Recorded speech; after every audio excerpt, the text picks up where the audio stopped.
And it's a collage.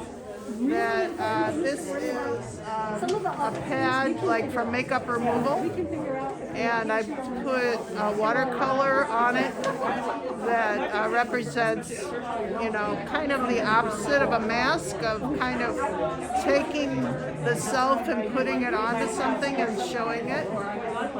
And then this is a fabric that's a laser cut fabric, so for some reason the pattern of that is like kind of like a camouflage or a boundary, and then this is showing part of the real self.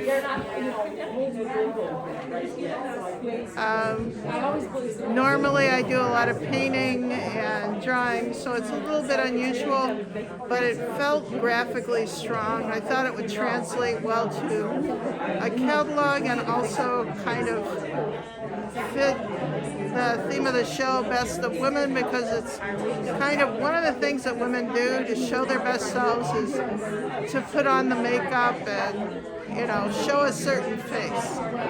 That's like a little makeup bag. Yeah. She was explaining earlier. Material. This is the laser cut polyester fabric. This is a watercolor that's on a cosmetic pad.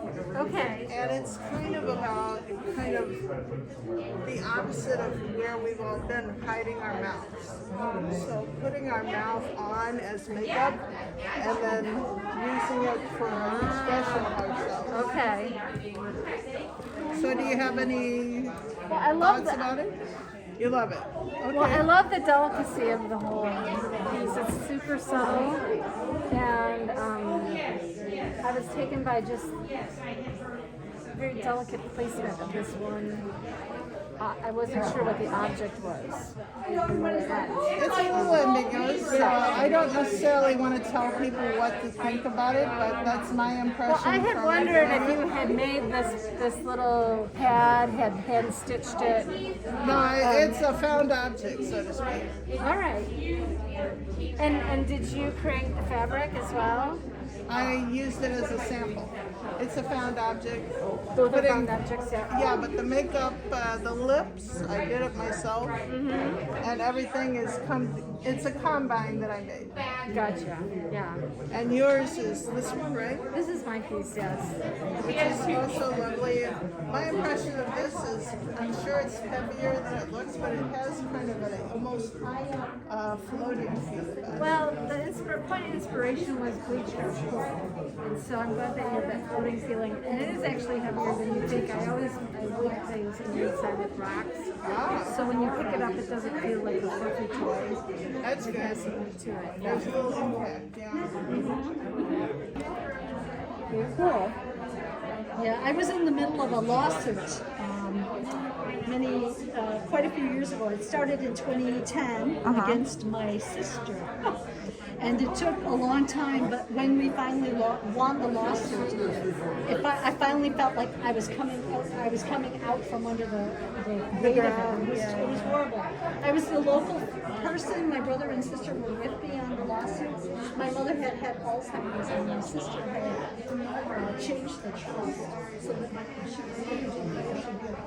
she left everything for us. That was the year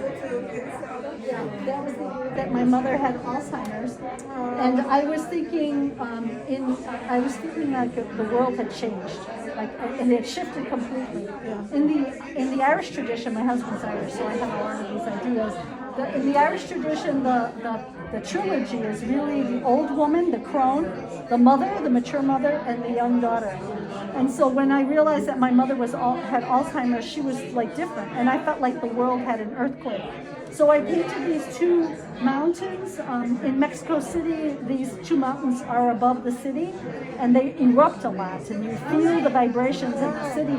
So I thought, this is me. I said, I feel like when my mother, she's not there anymore, her mind is gone, and I feel like the whole world changed, and she was good, and she was shifting. And I was the mother, and there's my daughter's smile. These are spring flowers. That's awesome. Here. That's really And then when she died, then I became the old woman. So I put the mirrors up too, because I thought, you know what, we can't escape this.